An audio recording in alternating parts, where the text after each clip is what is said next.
I think we're ready to launch. All right, let's have some fun. So again, welcome to the first Personal Kanban session, the first ever, as far as I know, live online class of Personal Kanban. So we're all breaking new ground here. So I'm delighted to have you all as my initial travelers on the journey. So it's going to be, I think, a lot of fun. And oh, got someone with some noise there. Thank you. And yeah, I think we'll learn together. We'll definitely experiment together.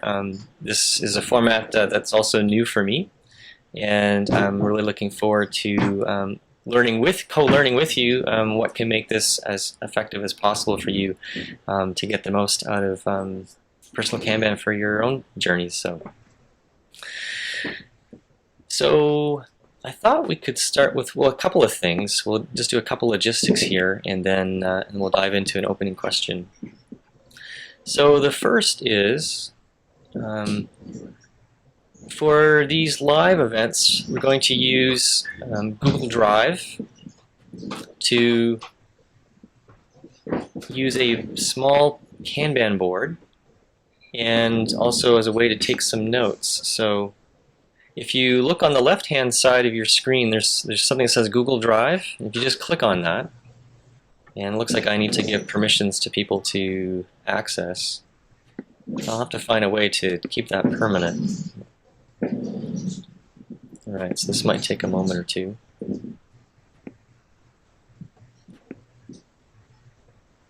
So there will be two documents. One will be a canvas, which will outline our session for tonight. Once I give access here. Okay. So both seem to be showing up okay on my screen. It might take a few minutes for yours.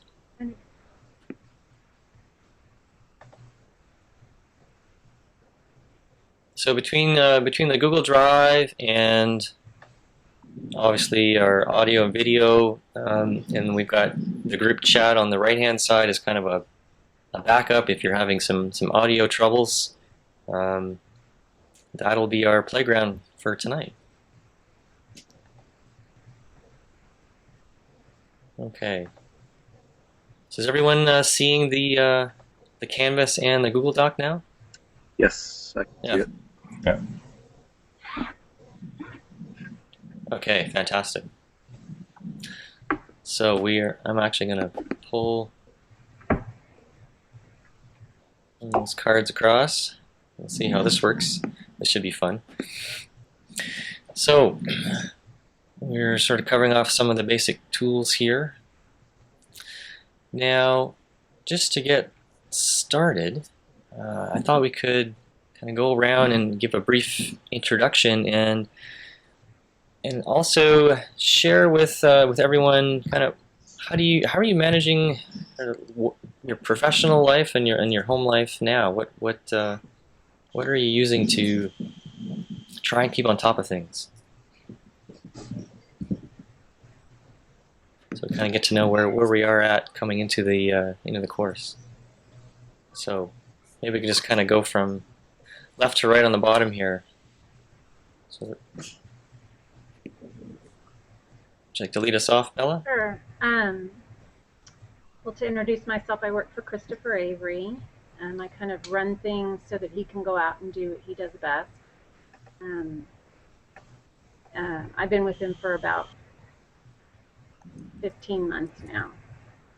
And as far as how I manage things, Christopher and I do use Kanban a lot. We have a big board in the office. I think the challenge for us is that I work from home quite a bit in San Antonio, and the office is about 40 miles up the road in Comfort. And of course, he's on the road a lot. So staying on top of it, I think digital would work better for us, but both of us are a little bit challenged there too to stay up with it. The physical board works really well when we're both in the office or when he's in the office. So that's what we do. Personally, I have a very small household. It's me and my little dog Joy, and I use a lot of lists. I'm a big list maker. I work off of lists. Great. Okay. So I'm Eric, Agile coach at Omnicell. I have dabbled with a number of different personal Kanban systems, but often not getting very deep into them, especially when I've tried with electronic tools. I've had the most success just using stickies on glass partitions in my cubicle and keeping it pretty simple, generally just 4 states, including one that's blocked, and having some limits on there. Although the last 6 to 12 months, I keep sort of floating in and out of using it, and I'll maybe sort of get overrun with a bunch of stickies and then not keep things intact. Welcome, Eric.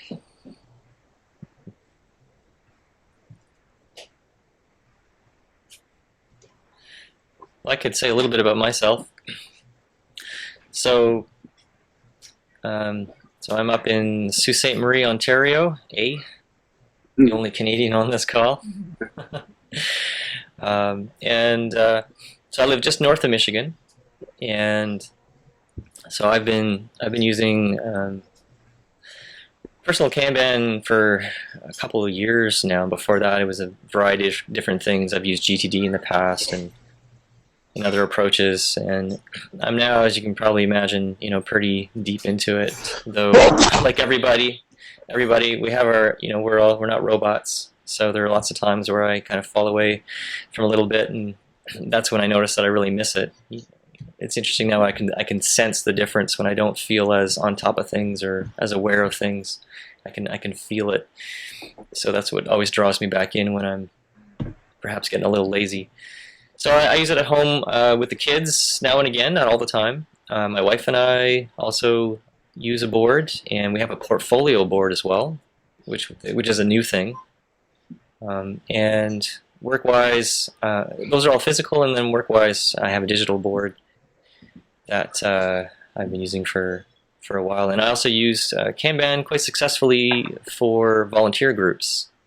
So any of the volunteer initiatives that I'm a part of, we've used a digital board as well, and usually with good success. So that's kind of me. Okay, this is Mark Bradley, and I hang out in Columbus, Ohio most of the time. I work for a company called IGS Energy, and have several different roles there, but probably my biggest role there is a Agile coach, and also Scrum Master, do some QA work there as well. I've managed development teams in the past that were using Agile and Kanban as well. So my experience has been pretty much in my professional life. Used it as a method to mix with Scrum. So Scrumban, I'm sure most of you have heard of that, is pretty much where I come from on this. I'd never really considered this as a personal tracking tool. So that concept was kind of cool, I thought, which is probably the main reason I got interested in this group. In the past, I've used GTD, like Jerry mentioned, and Franklin Planner, regular old to-do lists, action method.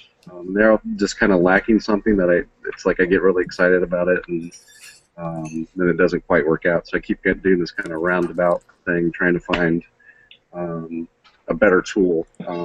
And strangely enough, this never struck me to even consider Kanban as a way to do things for your personal life in addition to professionally. So I'm looking forward to picking everybody's brain how it's worked for them, and learning as a group as we move along.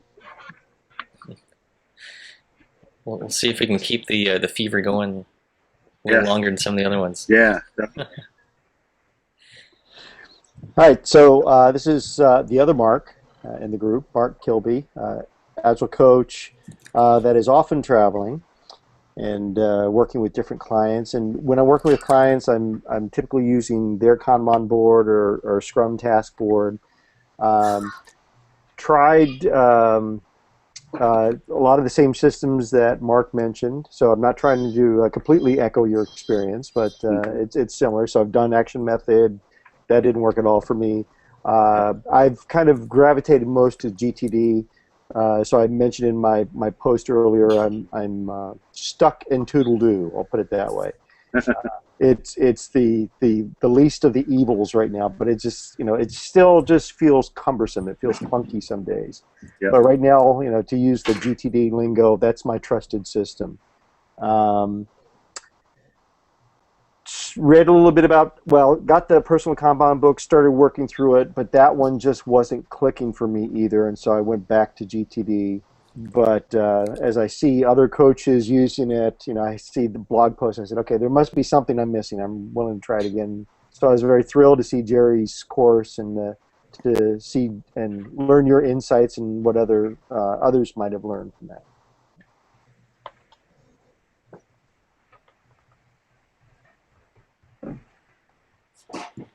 Michael, you're up next. Yeah, I'm Michael. Welcome, Mark. I'm Michael Delamatha. I'm an independent Agile consultant currently at State Street in Boston. And for my personal life, I use a GTD app called Orchestra. And at work, I'm currently using LeanKit. And in the past, I've used Trello.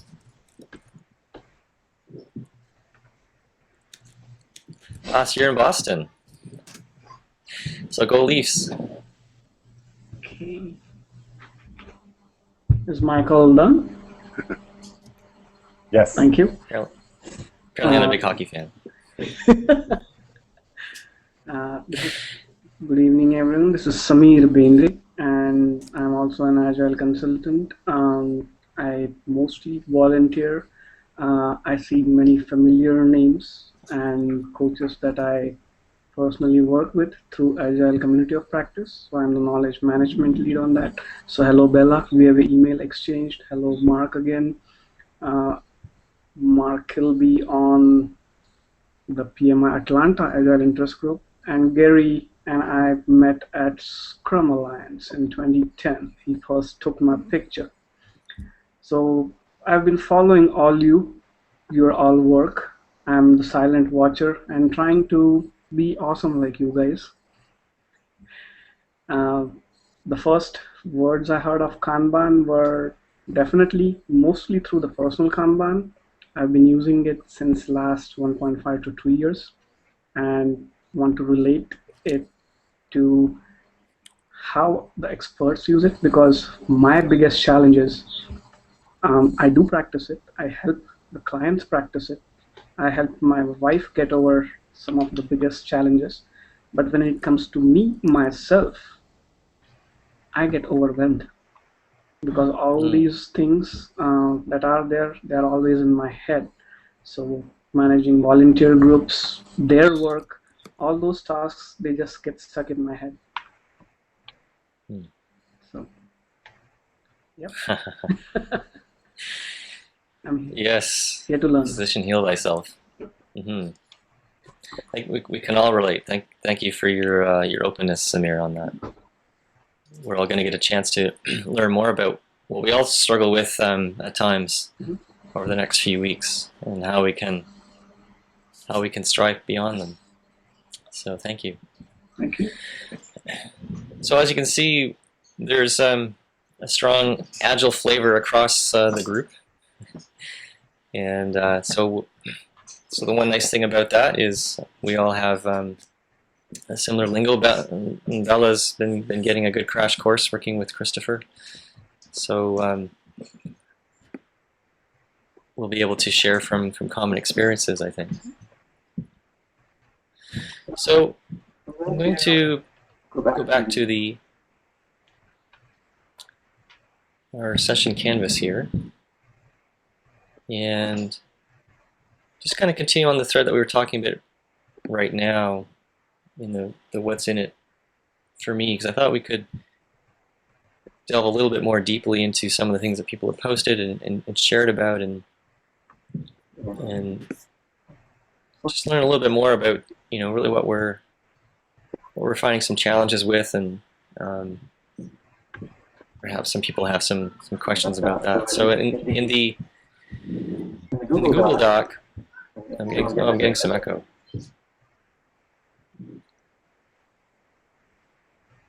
So maybe just as a general rule, if you're not talking, just keep on mute.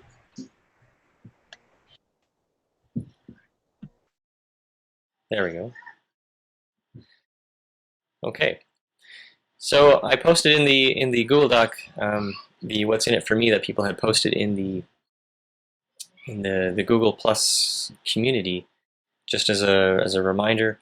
And also, as we're going through this evening, I'd invite us to all kind of see this doc as a shared artifact. So you're invited and encouraged just to write in there as we go through various topics and such this evening.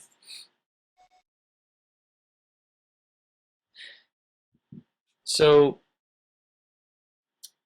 one of the questions I had for you, Michael, which you'd started with, Samir had commented on, is you had talked about how you don't run out of hours, but you run out of energy.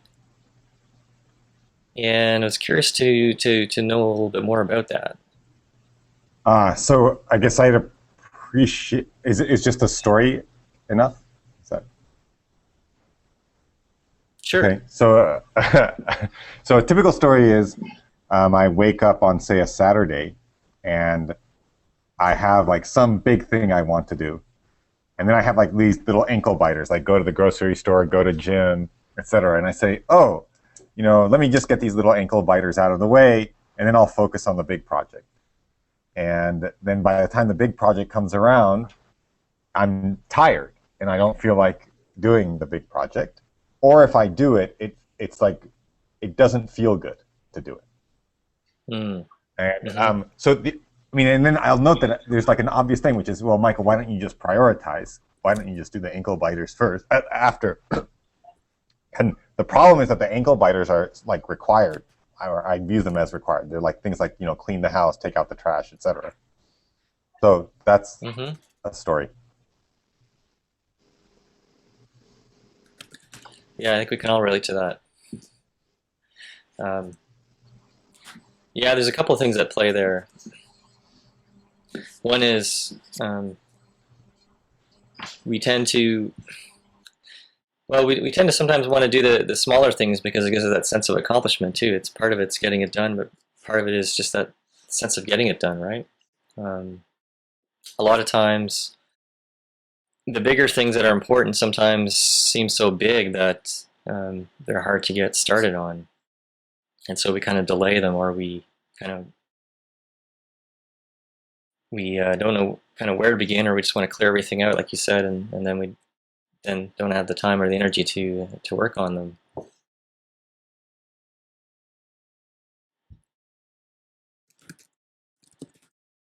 Okay, so a couple of things at play there that I tend to see a lot is, one is, as I said, one is the desire to feel some sense of accomplishment, which sometimes is hard to do when we're looking at a big project because we don't get that right away.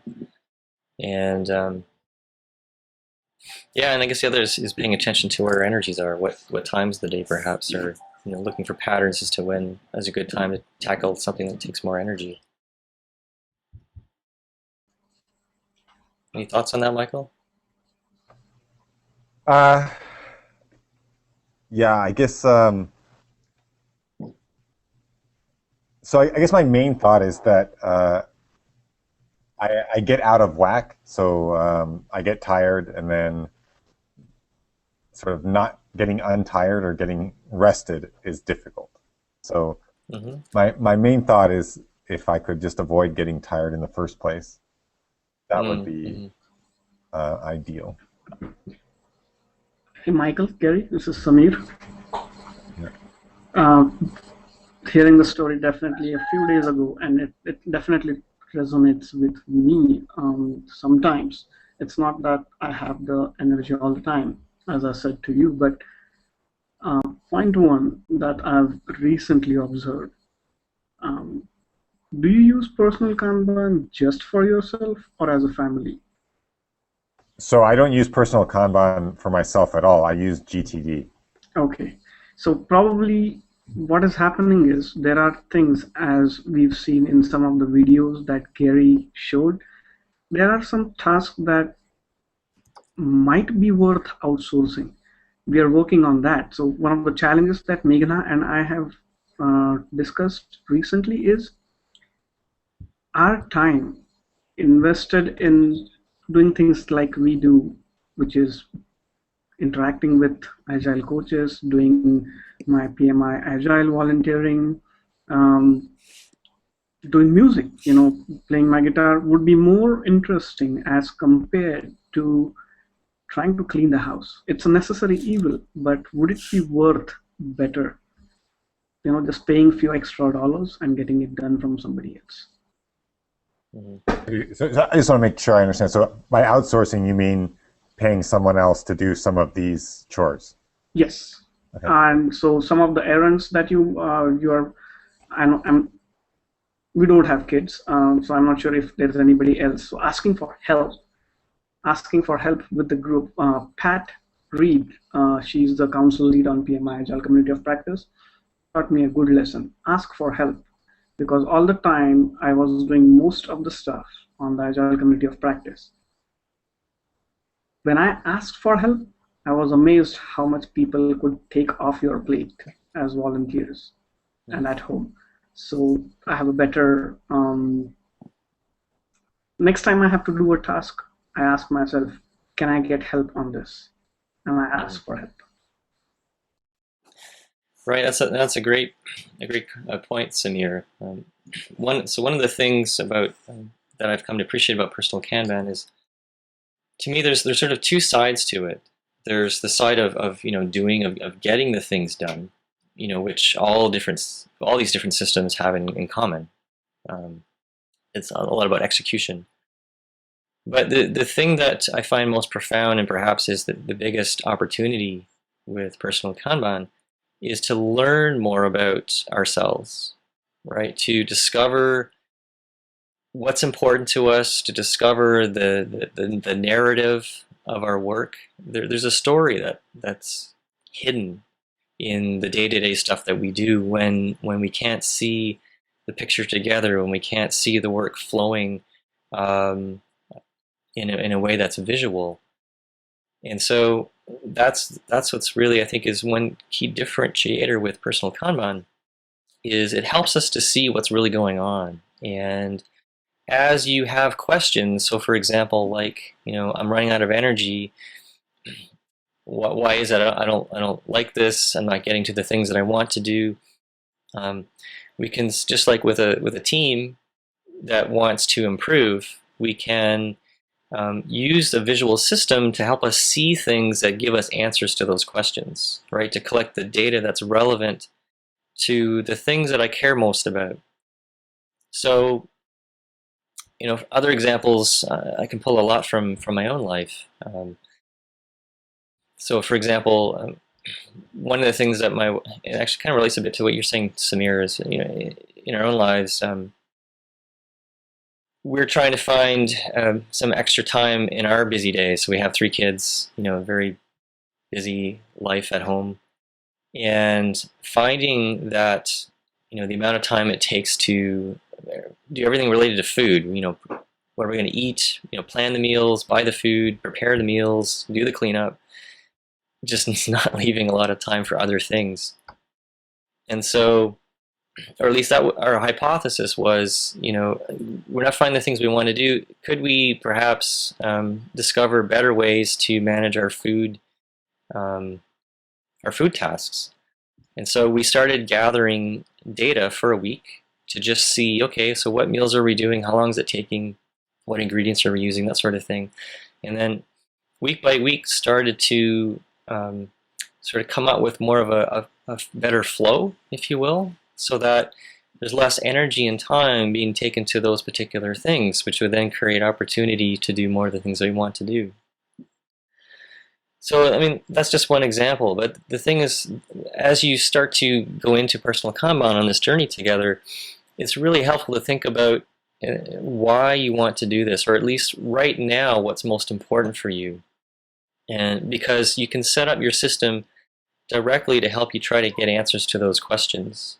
So if you're very intentional about what it is that you want to improve or what it is that you want to get out of life that's perhaps not there right now, maybe it's more energy or just more time to do the things you want to do, or just less sense of feeling overwhelmed and rushed, then your system will be designed to directly support those goals.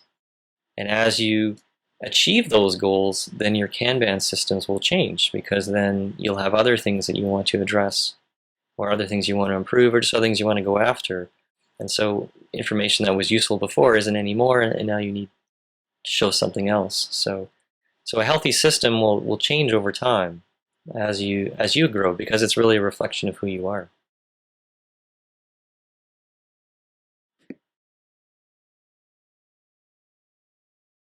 Wow, the time's really moving on. I guess we got a bit of a late start. And I know Mark has to leave in 20 minutes, so Mark Kilby. So I'm going to suggest that we just move into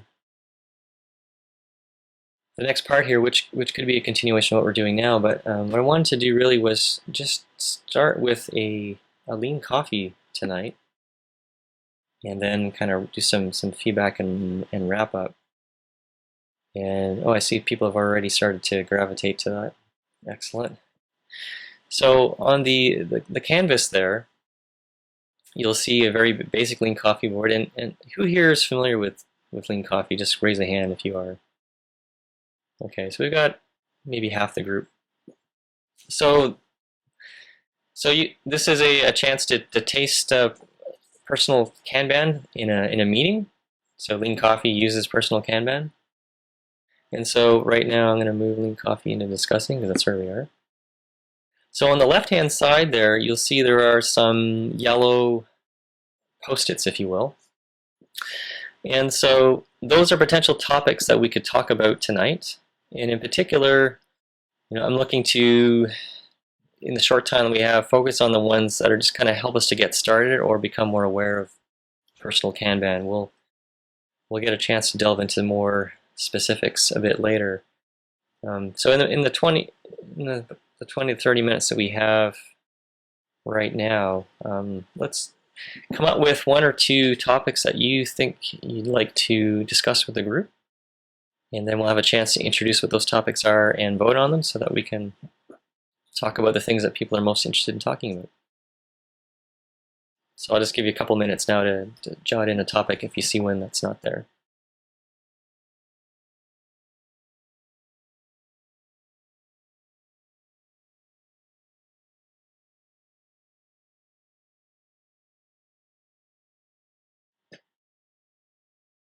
Maybe while folks are writing, I can comment on mine, because I think from the description it's not very clear. One consideration I get stuck on is how... Well, Eric?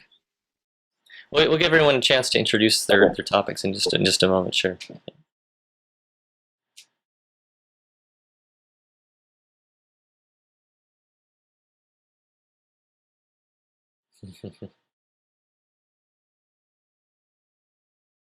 Excellent.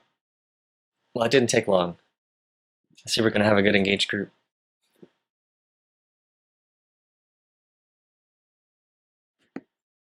Okay, so let's just take, so the idea with lean coffee is now to give a little more background, like Eric was about to do there.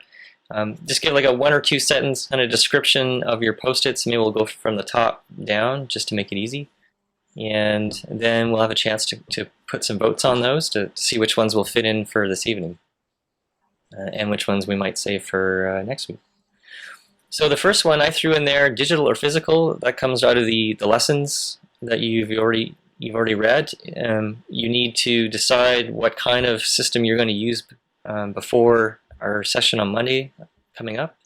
During this upcoming week, you'll be getting some watching some videos which are going to help you learn more about how to set up your board. So that's a topic I thought we'd want to discuss. So Okay, top down or top left? Anyway, let's just go left, right, left, right. I have two actually. So one of the next one in the line is how do you use PK with a specific team? So I have been mostly using it for myself, for our family, me and Meghna. But where is it that you cross the personal and bring it to your professional life? And should you or should you not? That's what I'm looking at. Mm-hmm. The next one is how to engage a distributed team. I'm seeing the master in practice.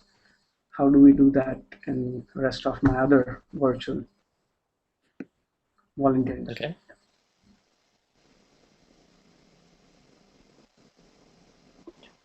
Okay, so for one of my topics there, other ways you would use personal Kanban for your family. I've tried, and this kind of gets to Mark B's topic about how you might introduce it.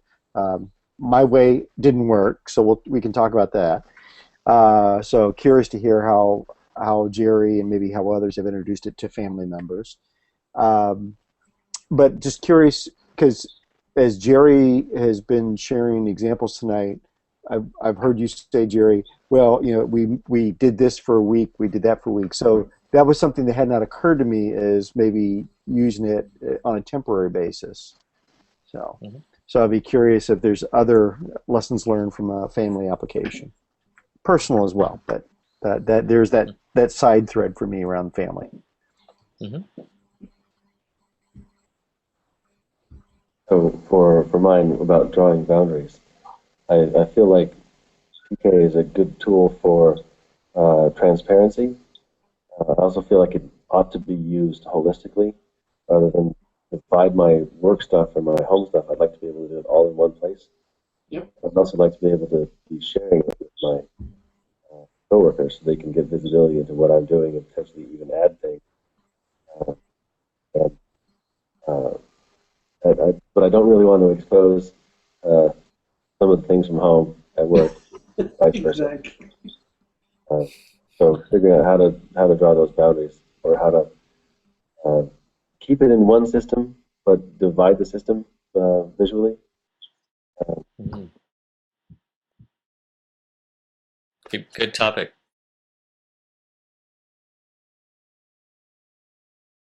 Michael, you got a couple there, I see. Okay. So just the initial setup of the board, how does one go about creating the various lanes and columns and different types of sticky notes? Mm-hmm. So the format here is I go through all three of mine. I'm asking a question. No, we'll just go like reading a book. So you've got two that are consecutive. I have three. We'll get back to you later. So I go to the next one? Yeah. Okay. Sure. Yeah. The next one is, what is the cadence for updating the board? And then the third thing is, you just mentioned calculating statistics off the board, and I'm curious to know how the statistics are calculated in either a paper system or an electronic system that doesn't automatically calculate them. Okay.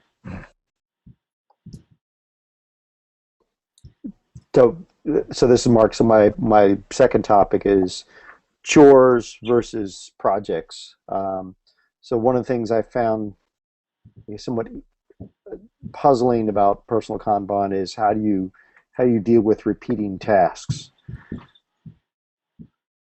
Right. That's one we'll definitely be covering in the next week.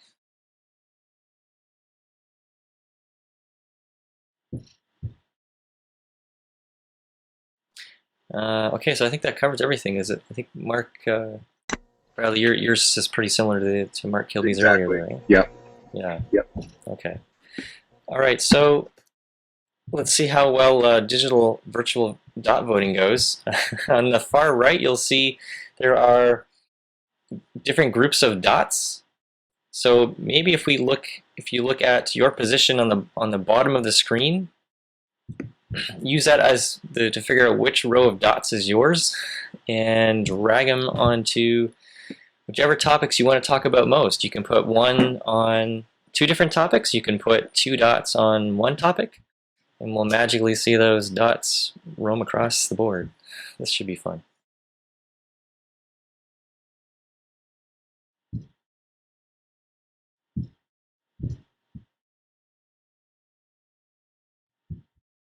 Hey, this is pretty cool. Whoa. Someone's dot got run over. Exploding dot there.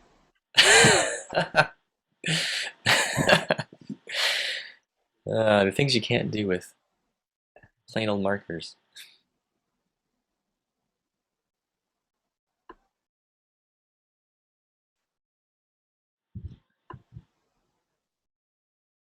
Oh, sure, you're going to put 2 dots on everything, right? Has everybody voted?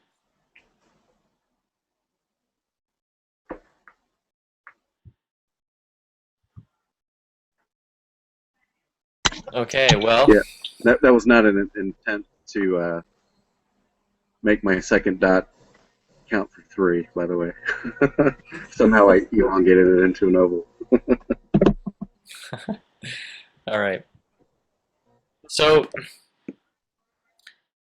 just before we get into the lean coffee bit here, I noticed nobody voted for digital or physical. So just a quick question, because this is an important one for next session. Does everybody know what system they're going to go with for next Monday? Whether you're doing digital or physical? Physically here. Or who does not? Yeah. This is Michael. I do not. Okay. Everyone else knows what they're going to use?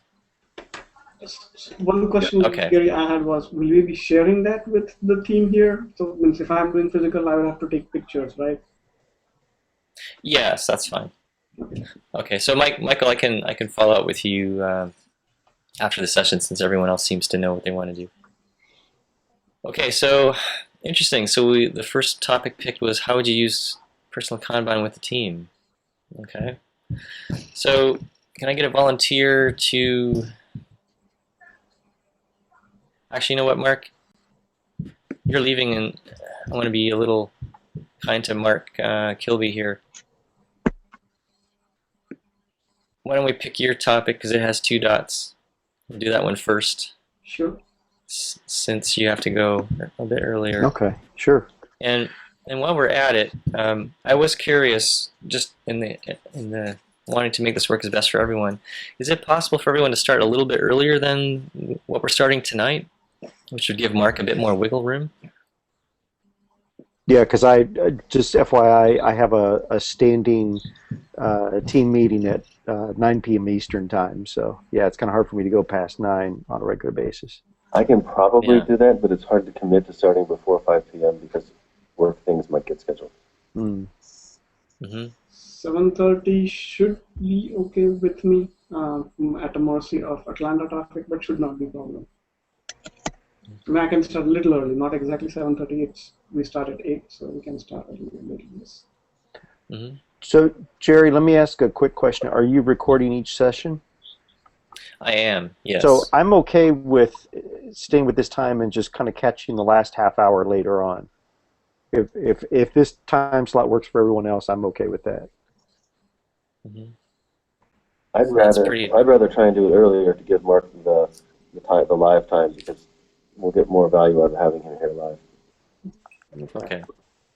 7:45 maybe. Does that work a little better? Yeah. Okay. That's really generous of you guys. I appreciate that. Yeah. Thank you. And another thing I would suggest is just pop on at least 5 minutes before that, so we can nix any glitches and be ready to rock and roll. No blocking each other. Right. Yes, we'll save that for the hockey game. Yeah. Okay, so could someone be a timer? We'll set it to 8 minutes. Awesome. So that's the other part of Lean Coffee. So we time our conversations, and at the end we just decide if we want to continue by giving a thumbs up. I should have you explaining this, Mark. You're Mr. Lean Coffee. Sideways just means I'll go with the group's decision, and a thumbs down means I think we're done this topic. Let's move on. Okay, so what other ways would you use PK for family? Do you want to introduce that again, Mark? Or Yeah, is this so what you'd like to get there? Oh, this was how to get buy-in, was it? well, a combination of things. So I'll follow Michael's example and give a quick story. So with 3 kids in the house, 14-year-old, 12-year-old, both in middle school, and then an elementary school child, we have lots of events going on, and of course lots of different homework assignments as well as housekeeping and things like that. And we do outsource, Samir, in case you're curious. But even with that, Not your kids. the chores get a little overwhelming, and you know, things get dropped as far as who's doing what. So so I introduced Kanban, and it worked well as long as I was home. But as soon as I traveled, and I experienced this sometimes with teams I coach, when the coach goes away, the process seems to go with the coach. So I'm curious what others have experienced. Jerry, I know you said you've it's kind of gone in and out with you. So I'm particularly curious about your stories there, since you seem to potentially have the most experience using this with family members. Right. Oh, and I just remember too, if you switch over to the Google Doc, then we can sort of collaborate on taking some notes, which is another way for Mark and others to glean from the top without having to watch all the video. So I've just started a topic called Introducing Personal Kanban to Family. So with our family, I mean, my kids are quite young, so I mean they're 8 and 6.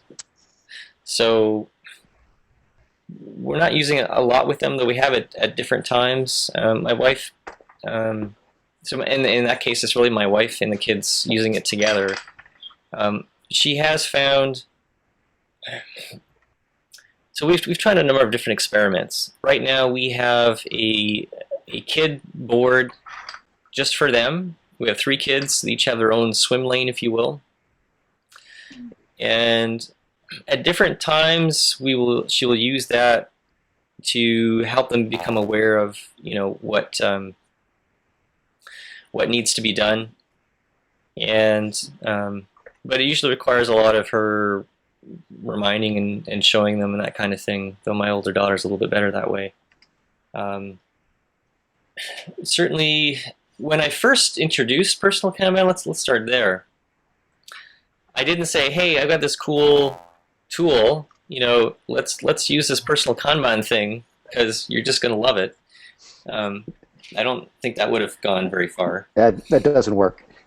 Thanks for backing me up. Actually, what happened was we were struggling because we were miscommunicating. We had different expectations, and we weren't meeting expectations. We had different assumptions, and so we realized we needed to try something different in the way we were communicating. And so I suggested, well, let's just try, you know, creating a very simple board that we could just, you know, start putting on there what we're doing. And we started doing stand-ups. So at the end of every day, usually around 10 o'clock, we did a little stand-up. And that simple step worked really, really well. We found we were much more in sync. We were planning more together in little batches. We started doing we always been doing weekly planning, so we started doing weekly planning with the board, and when we have the time, doing some retrospectives. So taking a lot of the Scrum type stuff, ceremonies, and using that with Personal Kanban. And so from that simple board, we've gone through many iterations to now a fairly sophisticated approach. But it was really starting with, well, what's the need? What's the pain point? And working with that. And like I said before, you know, you evolve the board to help you achieve what you want to achieve. So, you know, with the kids, I remember we had a very small Personal Kanban board in the bathroom. from my boys to remember the 4 or 5 things they have to do at bedtime. Wash your hands, brush your teeth, all these things, right? And they got really excited, like, oh, we printed off these little pictures of little cartoon characters of each of the steps, and they'd be like racing to pull them across, and that worked for about a week. But part of it was we didn't necessarily want to use it all the time. We just wanted to get those habits ingrained. So the thing I find with kids is it's really important with all things in life to keep it fun if you're going to use a Kanban system. And so I'm actually it's been on my Kanban board to do for a while. I've got some ideas to create a sort of a gamified system that would create a little more pull and less push in our life. But I will say, Mark, when I am away, my wife isn't as diligent with using the system either. So that's I don't know if I can change that much, but she tends to use it more when I'm home. Well, and I think you hit on a key issue there. It's a communication tool, and the communication changes when somebody's out of the house for a while, or whatever the group is that's trying to share information. So. Yeah, it's true, and with her too. It's funny. It's a very visible board. It's right in our dining room, right? And our dining room is really. I mean, we homeschool, so it's also the kids' main activity room. So they're in there all the time, but she doesn't tend to see it as much. So she tends to put lots of little Post-it style notes in the kitchen, where she definitely will see them, right? Yeah. So that's part of the challenge too. Is it's visible, but for some reason not as visible as it needs to be for her. Yeah. Have you experimented with nominating someone as the Scrum Master, like while you're not going to be there for several days, so that they've got more, somewhat more of an interest in making sure that the ceremonies are followed? Nobody volunteered at my house. Yeah, nobody volunteered at my house. Right. Just got to point one. Yeah. And unfortunately, I do have to drop off for that other call, so I apologize, guys. But I'll catch up with the recording, especially with all the great wisdom that you're about to share as I drop off. All right, thanks, Mark. Bye, Mark. Take care. Thanks for coming. Take care. Have we hit 8 minutes yet, Eric? 30 seconds. Okay. Any other final questions or thoughts from anyone? Oh, I think just that the use and then maintenance of it has to hinge on their belief that they're going to be able to address their own pain and discomfort. If they're doing it out of obligation or guilt or coercion, I think it has to contribute to that phenomenon of dropping it when you're away, and there's our time. Okay. Yeah. Great way to end. As it is with anything in life, there's got to be motivation. So.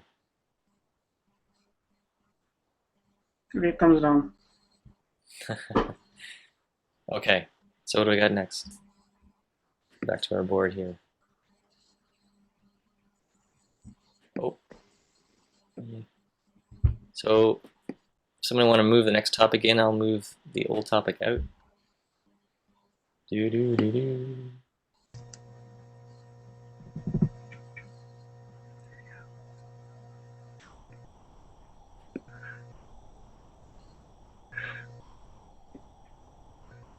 All right. So Samir, this was your topic. How would you use PK with the team? Do you want to get us started? It's kind of on the same boundaries or lines as Eric said. So where is it that I would take my personal or family related tasks to a team, and how would I even talk to them? Like an example is I volunteer with PMI Atlanta Agile Interest Group. We volunteer with PMI Agile Community of Practice. We have our own boards. They cannot see my tasks, which I'm doing for my personal office of work. I would want to see them so that they know that okay, Samir is overwhelmed with the rest of the tasks. We shouldn't be really counting on him. He's a bottleneck, and I need to pick something up.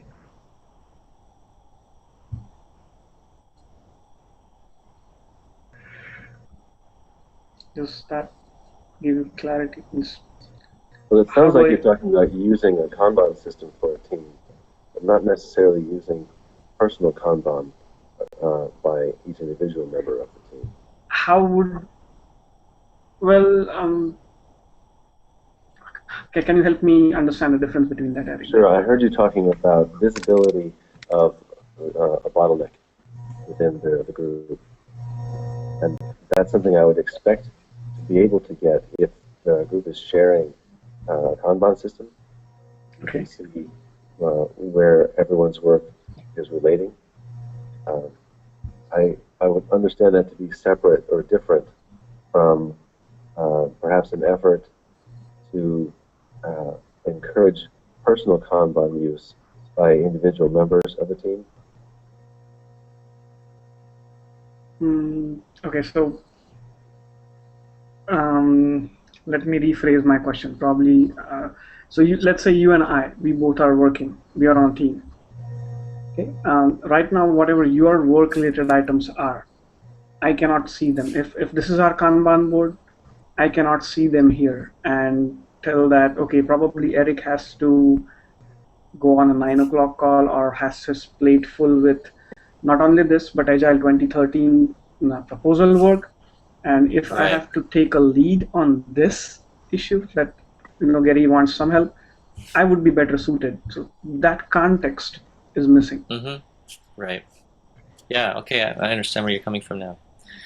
So, yeah. So that's a great example of where each person. You mean you're on a team, so you have shared work that you're doing. So you even have a shared team board.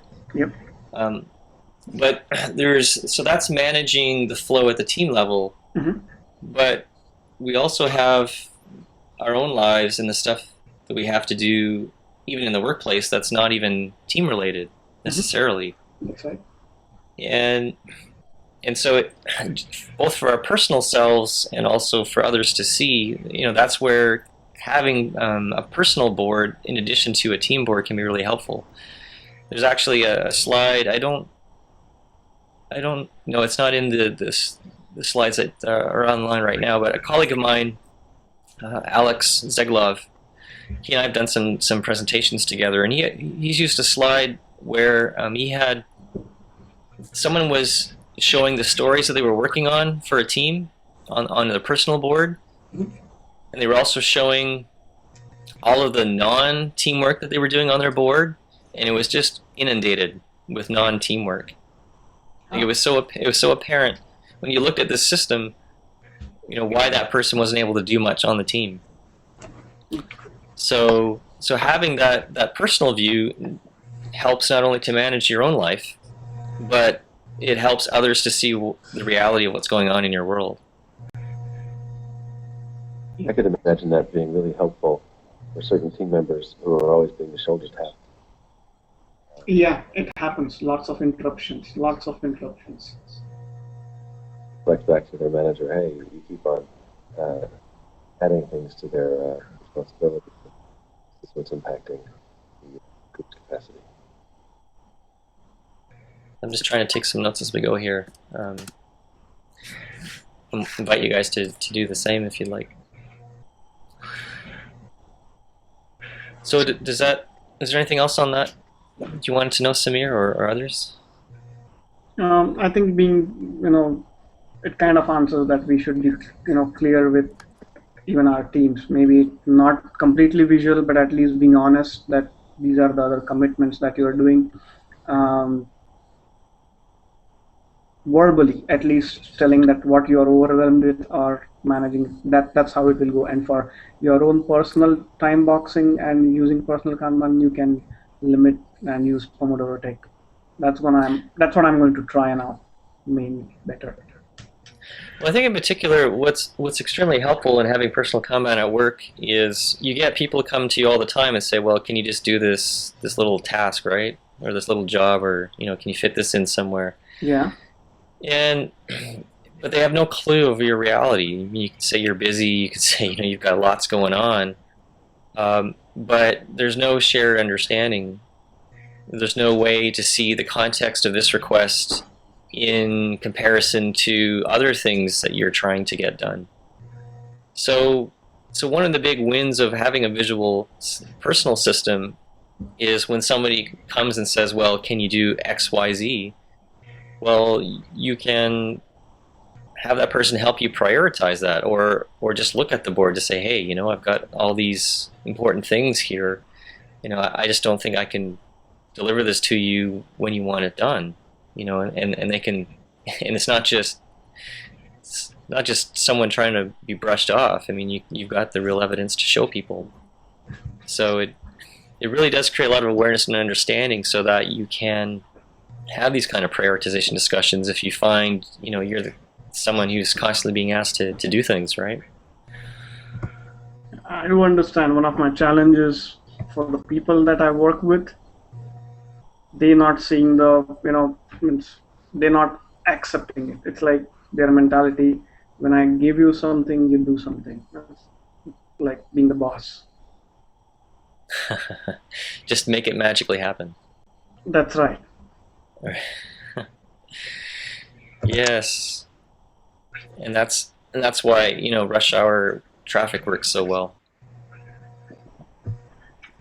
That's correct. Yeah, we'll get into that a bit more when we talk about flow later on. I mean, you guys are all agile coaches, so you know the same thing, right? You try to do too many things, and everything just gets backed up. It's really hard to convince people of that, though. What's that, Eric? It can be really hard to convince people of that reality, or convince them that it applies to their current context.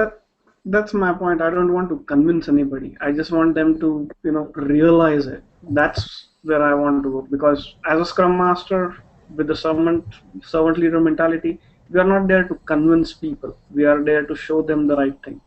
How do you do that? Probably that's my question. Yeah. Well, and this kind of ties into a bit with metrics, the metrics question that Michael had a bit later. Just like you can collect metrics with the team to see, how well they can deliver, right, on a timely basis. The same can be said of an individual. You can get as geeky metrics as you want, or it can be just as simple as how many post-its in the done column on a weekly basis. Or you can kind of measure your throughput to, give people. I mean, that's hard data. When you talk about trying to have people believe what you can and can't do, well. That's one way to show what's actually possible versus what's just theoretical. Good point. Thank you. My wife, in our early days of using Personal Kanban, my wife would tend to put like 12 to 13 items in her today column. And, she's just ambitious, just, lots to do, things to get done. And so at the end of each day, she'd be like depressed. I only got half my things done. She could never win. Sure. So since we've hit our 8 minutes, should we vote on this? Do you want to hear the rest of my story and then we'll finish? Yeah. Well, I feel like we're done. The rest of your story. Okay. So for a week. So here's an example. Here's another metrics example. So for a week, we created a chart and kept track of how many post-its she got done in a day. And we charted that. And we discovered her magic number was 6. It was pretty consistently around that target. And so after that week, we set a limit of 6 for her in the today column. And guess what? Most of the time, she got her planned stuff done. She felt pretty darn good about it. Yep. So that's where, Personal Kanban and understanding, where you're trying to improve, and using some really simple metrics and data can actually help you and help others see what is possible, and work with reality as opposed to, imaginary land. where things just happen to get done somehow. That sounds valuable in that she was able to identify some things she's not going to do. Doesn't sound like it had a positive impact on how much she actually was able to get done, if I heard correctly. It's just a matter of not expecting to get done some things that she couldn't reasonably get done. Right. Yeah. It's just setting more reasonable limits, and of course, there's other things that can be done to try to change, how much you can get done or whatever. But I think in some ways it probably did help. Probably she was juggling too many tasks at one time too. Okay, so time check. So we're at 9:14. So I just have a bit of time to wrap up here. Maybe we've got time to delve into one more really quickly. The where to draw boundaries one is a bit similar to what we were just talking about now. The initial setup of the board, Michael, that's one I'm going to get into this week through the self-paced learning. So maybe we can hold off on that one for now. So do we move Eric's to the discuss, or do we still keep it there? Eric, do you feel there's more there you want to talk about in terms of where to draw boundaries? I'm not convinced that it's the most valuable one for us to address last year. Okay. Well, the other two are ones that we're going to get into a little bit more this week. So I won't say too much about them right now, but as far as setting up your initial board, yeah, I'd like to save that one for later, because I'm going to have a lot of helpful videos for you in doing so. I mean, obviously, I'll just speak to that for a moment. Maybe I'll just kind of rapidly go through some of these. So you can be as simple as just this Kanban, which is just kind of a to-do, doing, done approach, and it's not a bad way to get started if you're completely new. But you'll just find it's pretty lacking in a hurry. It's more if you're just kind of new to Kanban. I think for most of you, you're pretty familiar already, but it can be, if you like a very lightweight approach and you just want to get into the practice of using Kanban, using a simple system like this can work. The other key to it is to really get everything up there. So I think, Samir, you were talking about that earlier. That you really want a system that's going to visualize everything that's going on. And so I'm going to pull in Eric's where to draw boundaries and increase our whip limit here. So in practice, what I've seen others do and what's worked for me is to have two boards with some overlapping. So you've got your professional life, right? And in your professional life, you still might have things like, need to book a doctor's appointment or do some errands or that kind of thing, which you don't want to forget. And those will end up on my professional board, but I'll kind of take them just in time and have like a duplicate that's on my home board. And it doesn't tend to go the other way for me. But that's kind of one way to draw boundaries. And when you're looking to set up a board, I would suggest not trying to do both, but just focus on sort of your professional side or your non-professional side, because I think you'll find it too overwhelming to try to do both in one board. Plus, there's also the privacy personal thing too, right?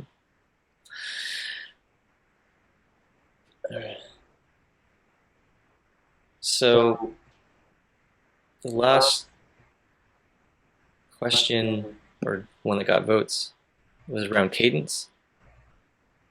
And that's a really good question too. So let me throw that one quickly back to the group. How often do you think you should update your board? I like to think of the board as a reflection of reality. So kind of as often as things change. Mm-hmm. In terms of queue replenishment, you're meaning to set some standard around that. I'm getting How do I echo. identify things that are coming up? I've the times that I've found it most useful, definitely when I'm able to update it as often as anything changes. That's why I found stickies easier than online tools, because I can just write something down on a sticky and post it faster than I can open up a tool and type something. Any other thoughts? Yeah, I'd agree with those statements. I mean, I think if you're not, I mean, at the minimum, you should be doing it daily, I would think.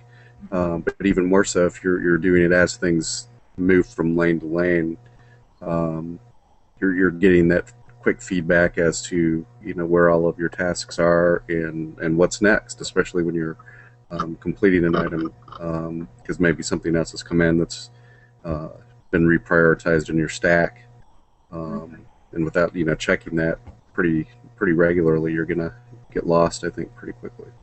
Right. Let's phone number. So yeah, I concur with that. Really, a good personal Kanban system will not have a lot of overhead to keep up to date. In fact, what makes it kind of lightweight is that you're in a constant state of planning, but you're doing such small slices that it's not this big, heavy, draining experience, which I think comes with some bigger systems like GTD and others, where you've got this big list of things that you've got to constantly be rechecking and reprocessing. The idea here is it's constantly changing, but just in tiny, small little increments. So it's not a big chore to keep it up to date. And then as Eric was saying, the real benefit is then instantly you have that real-time snapshot of what reality is, so that when an option comes up, or you've got some space and time, or something new appears, you've got the ability to quickly decide in that context, in that moment, what's most important for you to do. Well put. Okay, I think we lost Samir. Hopefully he'll come back soon. Okay, so we're at 9:20 here.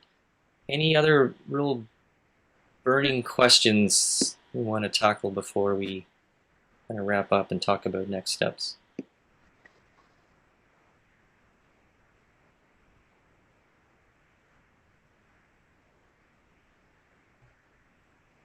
Okay. No. Was there a question, Michael? Actually, I had one small question. These are 90-minute, right? Yes. So I'm just curious to know, was that a conscious decision on your part? And if so, why? What was the why? Good question. Yeah, so I've done a few online. I've tried teaching some things online before, and I found that typically in 60 minutes, it's not quite enough time. Because we're remote and because we're using tools, things tend to be a bit slower. So 90 minutes, I knew 60 minutes wouldn't be enough time. I wasn't sure if 90 minutes would be enough or too much or too little. So tonight was a good example, right? We spent the first 15 minutes just trying to hack our way through Google Hangout and get everything coming together. So future sessions might take less than 90 minutes. Some might take the full 90 minutes, but I find that's generally a good amount of time to do an online session, to get just enough in without it feeling too long or lengthy.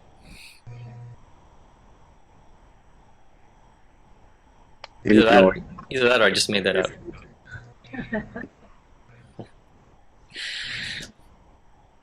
Okay.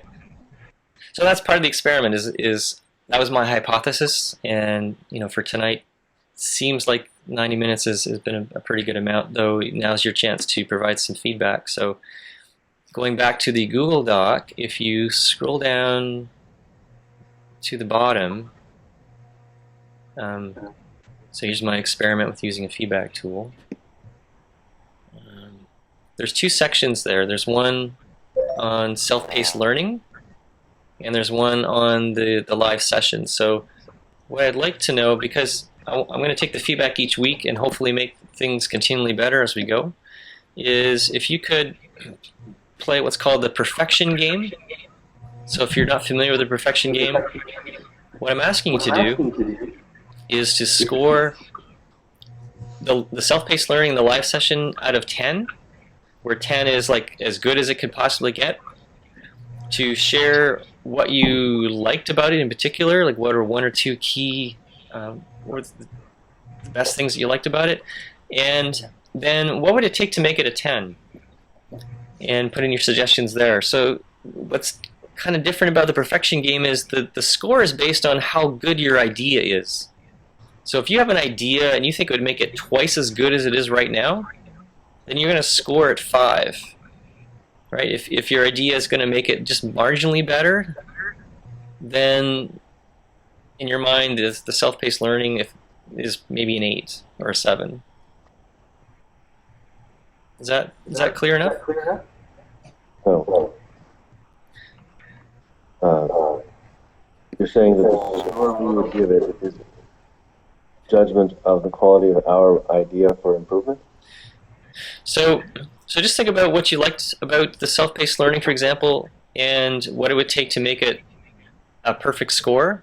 And then based on what you suggested, if you think that suggestion would make it twice as good as it is now, then that means that the current version of the self-paced learning is worth a 5. Oh, I see. If you can't think of anything at all, then it's a 10. It's as good as you could possibly imagine it, because you can't think of anything that could make it better. I have to justify why it's not a 10, essentially. That's right.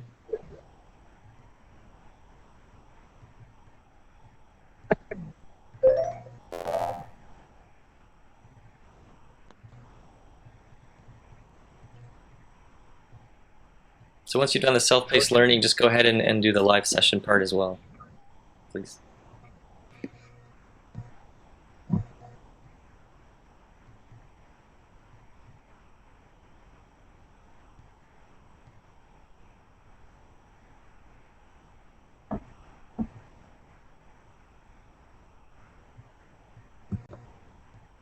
So just go ahead, pick a row.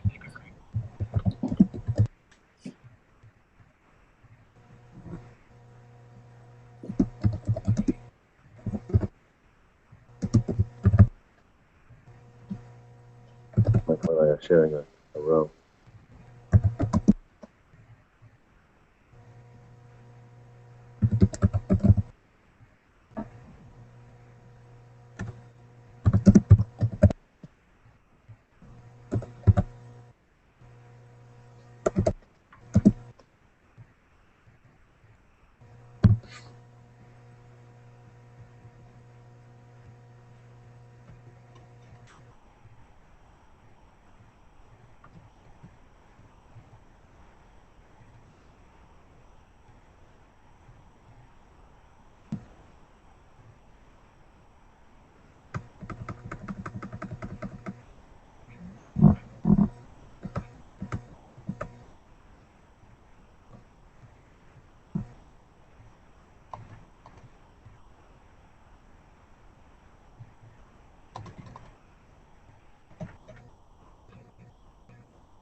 So we're almost at 9:30 here. So I'm just going to comment on or ask a few questions or comment on a few things, and then talk about next steps, so I can honor our 90 minutes here.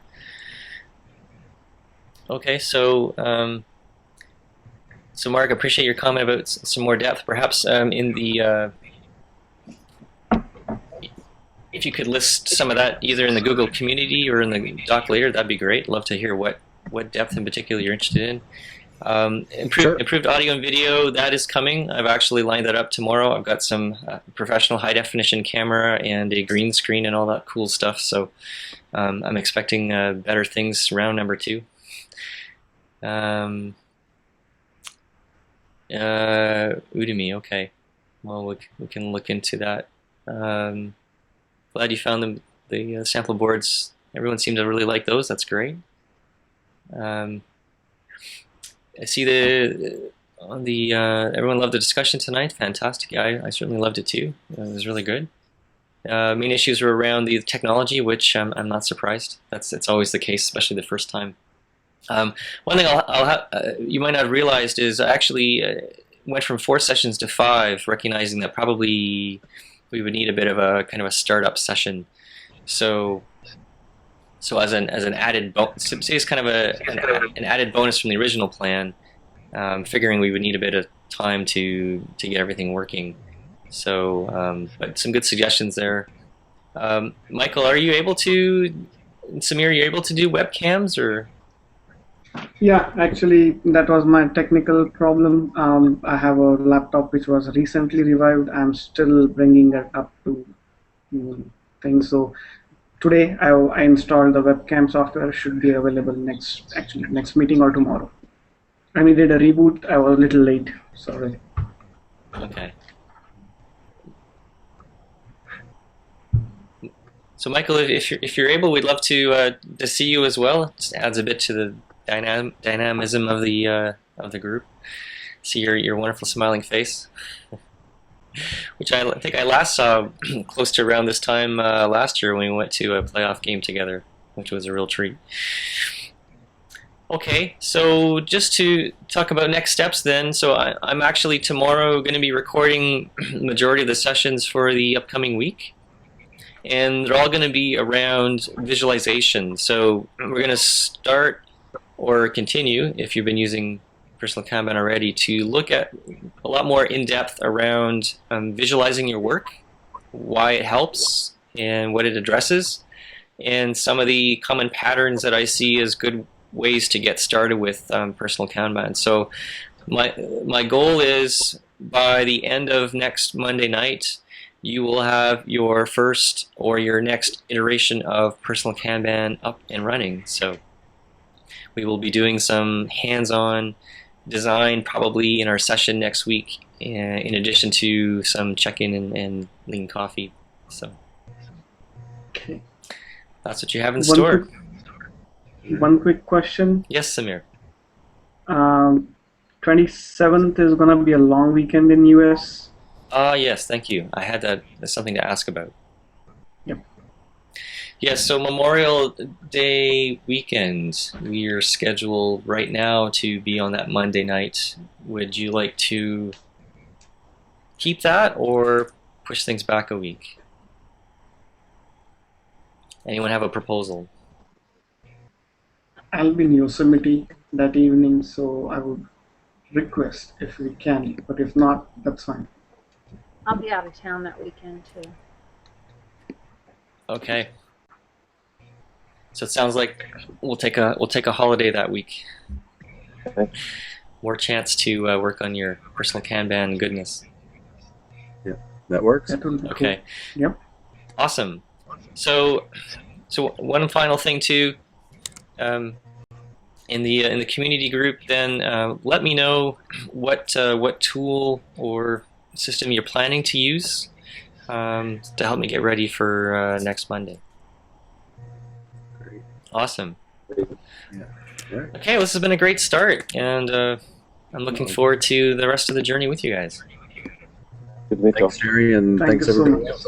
Great to meet you all. Thank you. Okay. Yep. Take Thank care. you. Yep. Bye bye. Bye.